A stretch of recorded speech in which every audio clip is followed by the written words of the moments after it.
The Adventures of Tom Sawyer by Mark Twain. Chapter 8. Tom dodged hither and thither through lanes until he was well out of the track of returning scholars, and then fell into a moody jog. He crossed a small branch 2 or 3 times because of a prevailing juvenile superstition that to cross water baffled pursuit. Half an hour later, he was disappearing behind the Douglas mansion on the summit of Cardiff Hill, and the schoolhouse was hardly distinguishable away off in the valley behind him. He entered a dense wood, picked his pathless way to the center of it, and sat down on a mossy spot under a spreading oak. There was not even a zephyr stirring. The dead noonday heat had even stilled the songs of the birds. Nature lay in a trance that was broken by no sound but the occasional far-off hammering of a woodpecker. And this seemed to render the pervading silence and sense of loneliness the more profound. The boy's soul was steeped in melancholy. His feelings were in happy accord with his surroundings. He sat long with his elbows on his knees and his chin in his hands, meditating. It seemed to him that life was but a trouble at best, and he more than half envied Jimmy Hodges, so lately released.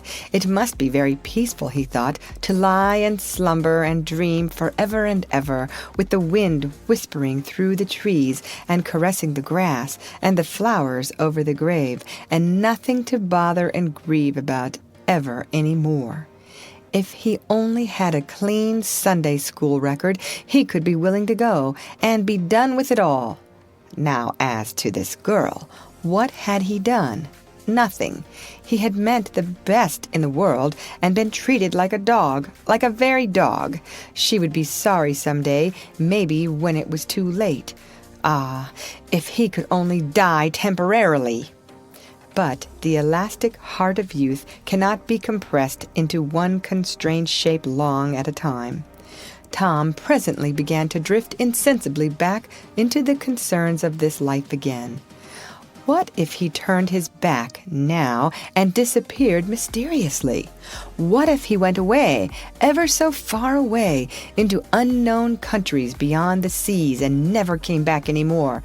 How would she feel then? The idea of being a clown recurred to him now, only to fill him with disgust, for frivolity and jokes and spotted tights were an offense when they intruded themselves upon a spirit that was exalted into the vague August realm of the romantic. No, he would be a soldier, and return after long years, all war-worn and illustrious.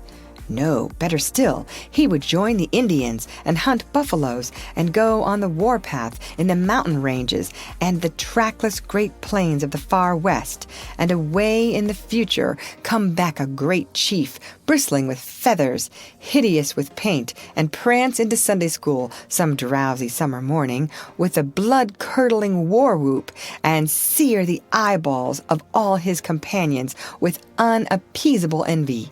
But no, there was something gaudier even than this. He would be a pirate. That was it. Now his future lay plain before him, and glowing with unimaginable splendor. How his name would fill the world and make people shudder. How gloriously he would go plowing the dancing seas in his long, low, black-hulled racer, the spirit of the storm, with his grisly flag flying at the fore. And at the zenith of his fame, how he would suddenly appear at the old village and stalk into church, brown and weather-beaten in his black velvet doublet and trunks, his great jack boots, his crimson sash, his belt bristling with horse pistols, his crime-rusted cutlass at his side, his slouch hat with waving plumes, his black flag unfurled with the skull and crossbones on it, and hear the swelling ecstasy, the whisperings, "It's Tom Sawyer the pirate, the black avenger of the Spanish Main." Yes, it was settled. His career was determined.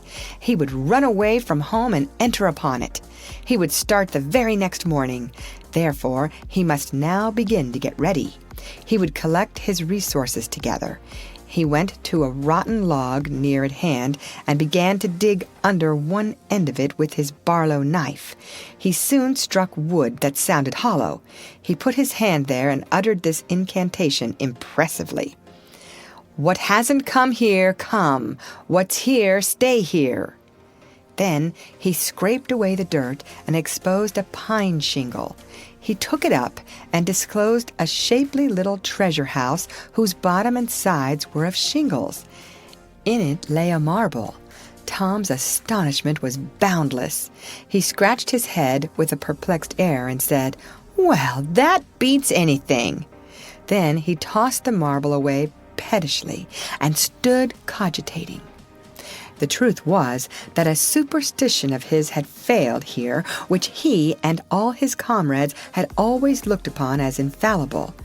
If you buried a marble with certain necessary incantations and left it alone a fortnight, and then opened the place with the incantation he had just used, you would find that all the marbles you had ever lost had gathered themselves together there, meantime, no matter how widely they had been separated.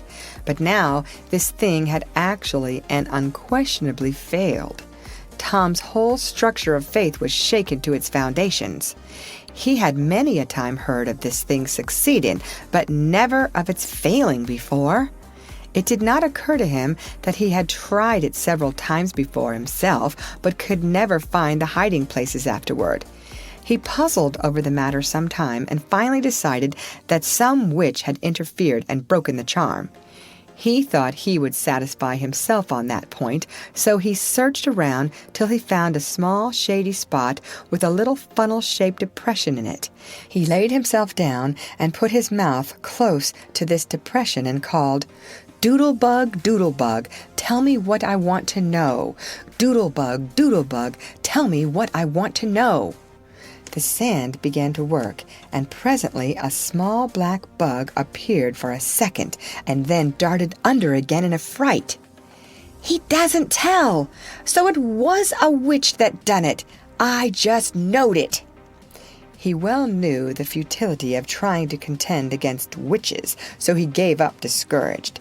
But it occurred to him that he might as well have the marble he had just thrown away, and therefore he went and made a patient search for it. But he could not find it. Now he went back to his treasure house and carefully placed himself just as he had been standing when he tossed the marble away. Then he took another marble from his pocket and tossed it in the same way, saying, "Brother, go find your brother." He watched where it stopped and went there and looked, but it must have fallen short or gone too far, so he tried twice more. The last repetition was successful. The two marbles lay within a foot of each other. Just here the blast of a toy tin trumpet came faintly down the green aisles of the forest. Tom flung off his jacket and trousers, turned a suspender into a belt, raked away some brush behind the rotten log, disclosing a rude bow and arrow, a lath sword, and a tin trumpet, and in a moment had seized these things and bounded away, bare-legged, with fluttering shirt. He presently halted under a great elm, blew an answering blast, and then began to tiptoe and look warily out, this way and that. He said cautiously to an imaginary company, "Hold, my merry men! Keep hid till I blow!" Now appeared Joe Harper, as airily clad and elaborately armed as Tom. Tom called, "Hold! Who comes here into Sherwood Forest without my pass?"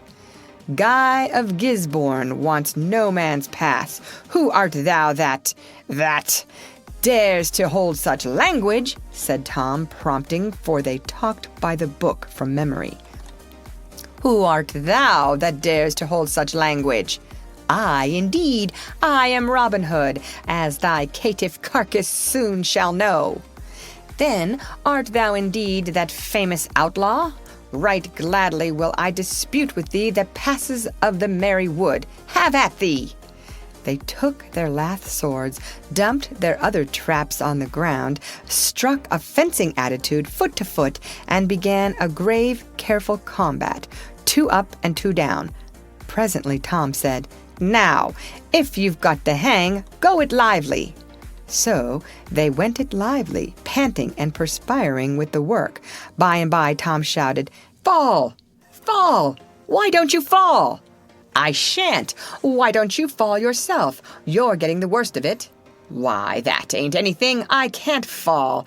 That ain't the way it is in the book. The book says, 'Then with one back-handed stroke he slew poor Guy of Gisborne.' You're to turn around and let me hit you in the back." There was no getting around the authorities, so Joe turned, received the whack, and fell. "Now," said Joe, getting up, "you got to let me kill you." "That's fair." "Why, I can't do that. It ain't in the book." "Well, it's blamed mean, that's all." "Well, say, Joe, you can be Friar Tuck or Much the Miller's son and lam me with a quarterstaff. Or I'll be the sheriff of Nottingham and you be Robin Hood a little while and kill me." This was satisfactory, and so these adventures were carried out. Then Tom became Robin Hood again, and was allowed by the treacherous nun to bleed his strength away through his neglected wound, and at last Joe, representing a whole tribe of weeping outlaws, dragged him sadly forth, gave his bow into his feeble hands, and Tom said, "Where this arrow falls, there bury poor Robin Hood under the greenwood tree." Then he shot the arrow and fell back, and would have died, but he lit on a nettle and sprang up too gaily for a corpse. The boys dressed themselves, hid their accoutrements, and went off grieving that there were no outlaws any more, and wondering what modern civilization could claim to have done to compensate for their loss.